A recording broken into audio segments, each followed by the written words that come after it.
조합제TV 시청자 여러분 안녕하십니까. 2021년 11월 1일입니다. 그동안에 대장동 개발 특혜 사건을 수사하던 검찰이 비판을 많이 받았습니다. 늑장 수사 그리고 압수수색도 아주 소극적으로 한다. 무엇보다도 구속영장 청구 내용과 기소장이 달라진다.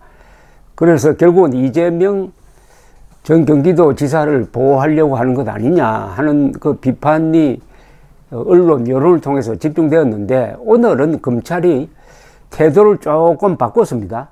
즉 대장동 개발 로비 특혜 사건을 수사하는 검찰이 오늘 유동규 전 성남도시개발공사 기획본부장을 특정경제범죄가중처벌법상의 배임 등 혐의로 추가 기소를 했습니다. 전에는 배임 혐의를 빼고 배임을 빼고 기소를 했는데, 이번에는 배임을 추가해가지고 기소장에 넣었다 이 말입니다. 근데 이 배임이란 이 혐의가 굉장히 중요합니다. 이 배임이 바로 유동규와 이재명을 연결하는 고리입니다. 배임죄가 적용이 되면은 불가피하게 이 사업의 총책임자인 이재명 전 경기도지사를 수사하지 않을 수 없게 되는 그런 법리구조입니다. 아울러 검찰은 화천대유 자산관리 대주주 김만배 씨와 천화동인 4호 소유주 남욱 변호사, 그리고 정민용 전 성남도시개발공사 전략사업실장을 유동규 전 본부장의 공범으로 보고 구속영장을 청구했습니다. 이 두 가지 사태가 한꺼번에 발생을 했습니다. 서울중앙지검 전담수사팀 팀장 김태훈 4차장 검사는 오늘 유 전 본부장을 배임과 부정처사 후 수뢰 혐의로 추가 기소했다고 밝혔습니다. 유동규 전 본부장은 김만배 씨 등과 공모하여 화천대유 측에 유리하도록 서로 결탁해서 공모 지침서를 작성하고 화천대유가 참여한 하나은행 컨소시엄이 우선 협상 대상자로 선정되도록 불공정하게 배점을 조정하여 화천대유 측에 최소 651억 원 상당의 택지 개발 배당 이익과 분양 이익을 몰아주고 이 액수만큼 공사에 손해를 입힌 혐의를 받고 있습니다. 검찰은 유동규 전 본부장과 이들이 사업협약, 주주협약 등 개발 이익 분배 구조를 협의하면서 공사는 확정 수익만 받도록 하되 분양 대상인 예상 택지 개발 이익은 축소한 것으로 파악됐다고 밝혔습니다. 당시 평당 1,500만 원 이상인 택지 분양가를 평당 1,400만 원으로 축소했다는 게 검찰 수사 결과입니다. 그만큼 민간인들에게 많은 이익을 주고 그러나 성남시에는 손해를 끼쳤다, 이런 이야기죠.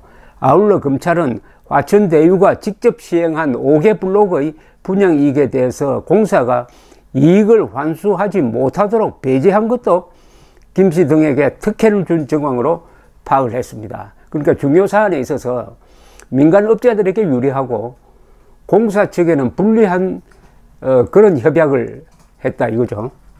검찰은 유 전 본부장이 이처럼 대장동 개발 사업 과정에서 화천대유 측에 특혜를 몰아주고 그 대가로 올해 1월 31일쯤 김만배 씨로부터 수표 4억 원 그리고 현금 1억 원 등 5억 원을 뇌물로 받은 것으로 파악했다고 합니다.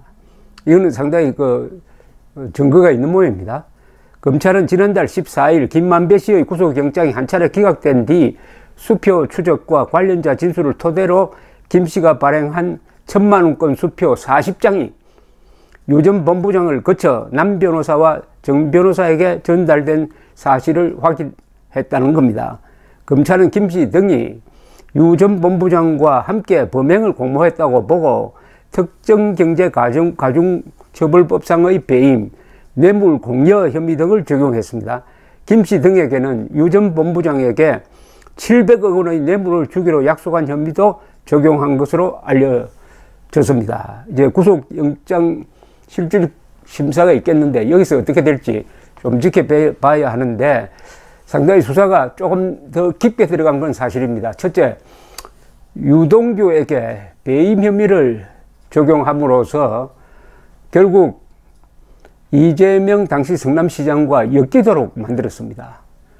이 배임은 혼자서 하는 게 아니죠. 이것은 누구하고 의논을 하든지 누구 지시를 받아서 해야 되는 겁니다.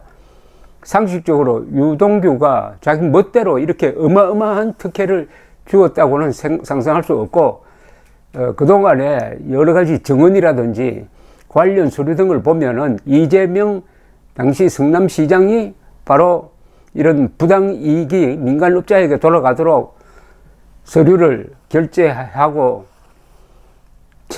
그 책임을 자기도 스스로 인정하는 이야기를 하면서 설계자다라고 기자들에게 일종의 자백을 한 것이 있으니까, 이 정황대로 하면은 유동규 배임 혐의의 공범 내지 주범으로 이재명 지사를 첫째는 소환해서 조사를 해야 될 것이고, 그 사안이 중대 사안이면은 구속영장 청구를 해야 됩니다. 왜냐하면은 만약 이게 배임이라면은 이재명 전 성남시장이 주범이고 유동규는 공범이 될 가능성이 있습니다. 종범이 그럼 구속됐는데 주범을 구속 안 한다 할 수 없잖아요.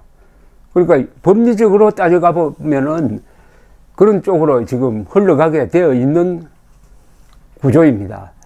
검찰의 이 수사 의지가 어디서 이렇게 선을 그을지는 예측하기 힘드는데, 이번에는 한 걸음 더 나갔습니다. 배임 혐의, 그리고 김만배 등에 대해서 구속영장 청구. 그 다음 문제는 이제 이게 정치적 고려가 검찰에 먹히느냐 안 먹히느냐는 겁니다. 이 정치권에서, 정권에서 이 수사하는 사람들에게 당신들 법리대로 눈치 보지 말고 마음껏 하라고 하면은 이재명 수사는 그것은 불가피한 겁니다. 절대 피할 수 없는 것인데, 이 배임이라는 것이 처음 확실하게 들어간 것은 구속영장 청구 때입니다. 유동규 구속영장 청구 때 특정경제범죄가중처벌법상의 배임 이렇게 되니까 자연히 이제는 이재명과 같이 수사를 하겠구나 이렇게 여겼던 것입니다. 그래서 구속영장이 또 떨어졌어요. 그런데 막상 기소를 할 때 보니까 배임 혐의를 딱 빼버렸다 이겁니다. 뇌물로만 기소를 했다 이거죠. 그래서 이거는 이재명 살리기다 라고 했는데 여론이 들끓고 하니까 다시 배임을 추가를 해서 이게 일종의 이제 원위치가 됐습니다. 이 배임 혐의는 특정경제범죄가중처벌법상의 배임 혐의는 그 형량이 무시무시합니다. 그 배임 액수가 50억을 넘으면은 무기징역 선고까지 가능한 상황입니다. 그렇다면은 법리적으로는 이재명 전 지사가 무기징역 선고를 받을 수 있을 만한 범죄에 지금 연루 또는 그 혐의를 받고 있다는 정도로 이야기할 수가 있겠죠. 근데 투표까지 이제 4개월 남짓 남았습니다. 이 사이에 검찰 수사가 어떻게 진행되느냐가 선거 판세에 결정적인 영향을 주게 됩니다. 검찰도 고민이 많을 것이고 아마 이재명도 고민이 많을 것이고, 그러나 그 고민은 각자 하도록 하고 우리 국민들은 어쨌든 진실에 기반한 정의를 세울 것을 요구를 합니다. 감사합니다.